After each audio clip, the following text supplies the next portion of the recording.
Welcome back to Grandpa's Time. Hey grandkids, I want to read you an article from the Bristol Bay Times dated January 6, 2022. I'm just going to read part of the article. Overdue new Stuyahok snow machiner found alive after 18 hours. Weagan was in good condition after his machine became submerged in water. Searchers found New Stuyahok resident Andrew Weagan alive December 30th, more than 18 hours after he was reported missing, said Alaska State Troopers. Weagan, 68, had left Dillingham on a snow machine the morning of December 29th, headed for New Stuyahok, a village roughly 50 miles away. But he didn't arrive. He was reported overdue that evening. Searchers couldn't find him that night, according to troopers. At daylight, December 30th, the search resumed. Anyhow, they found him in about 3 hours. And they came across him, and his snow machine was in the river. So I'm going to skip ahead a little bit here now. The rivers and the creeks had filled up with water, so it looked like he had tried to cross a flowing creek and his snow machine submerged. Fortunately, he said, Weagan was well prepared. He saved everything on the snow machine and went up, built a fire, dried off his clothes, and changed into dry clothes, Wood said. Amazingly, he had a space blanket that helped keep all the chill off all night. Sitting in space blankets worked wonders. Let me just back up to say he was about 40 miles from Dillingham, so he was about 10 miles from New Stuyahok when he had his accident. Anyhow, moving on just a little bit more, like now would have been impossible. They were talking about finding him. And last night it would have been impossible because the tracks we were following were just etchings on the crust. So I thought that was an interesting story, and when I read it, I said, I've got to talk to my grandkids about this right away. So I'm making this video because the difference between that being a story of a guy getting rescued after 18 hours of relative comfort for being in the middle of a snowstorm at the end of December in Alaska, 10 miles from the nearest town and soaking wet, the difference between that being an 18-hour rescue or finding a man dead in the snow was his preparedness and what he did to be prepared. So that's what this video is about. One of the things that really bothered me about that article was where they said amazingly he had a space blanket with him. Well, it wasn't amazing.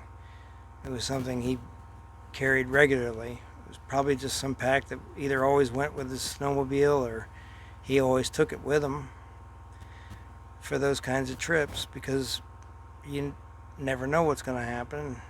Maybe it was something his grandpa taught him, or his dad or somebody in his family told him to always do that, and he always did it, and probably been riding snowmobiles for 60 of his 68 years and probably never needed it until that day he did. Just being a little bit prepared went a long way that night for that man. So it's a good object lesson. Recently I saw on the East Coast outside DC or somewhere, some tractor trailers had spun out because of the icy roads, and people were stuck on these highways for hours and days. And a lot of the stories you heard were people that weren't prepared and were, really miserable because they didn't have any bag or supplies or anything. So that's another object lesson. Let me show you something. Hold on. Okay, I hope you can hear me okay. My microphone just crapped out on me, and I'm not going to be able to get another one for a little bit. So, but anyway, getting back to what I wanted to discuss. A few years back, I hunt alone a lot, and I scout alone, and I hike alone. I spend a lot of time alone in the woods, and I was about 9 miles back in the Alpine Lakes Wilderness, beautiful country, scouting for mule deer, and I fell and hit my knee really hard. Anyway, I ate dinner and laid down, woke up the next morning, and I could barely put weight on it. My knee was swollen and I couldn't bend it. Really hurt. Well, Grandma thought I was going to be gone for like 3 days, so she had no reason to worry, and I didn't have cell service there. So I managed to get home. It was a miserable hike down that mountain, but I did manage to get home. And when I got home, I asked Grandma to buy me this for Christmas, which she did. And it's a Garmin InReach. I'm not sponsored by them or anything, but I can text Grandma. I can put maps on here. And it also has the SOS feature on the side. It's a monthly subscription. And it's peace of mind for me if something happens to me, or if I just want to stay out late, or say, hey Grandma, I'm going to be one more day, I'm seeing some big bucks, or hey, I'm hurt, I'm going to need some help, I'm hitting the SOS button, and then search and rescue comes and gets me, or whatever. It's just a little bit of preparedness that I wasn't before and I am now, and I feel a lot better having that. And I wonder how many people have been saved by these. I'm really curious also how many people weren't because they didn't have them. There's plenty of examples.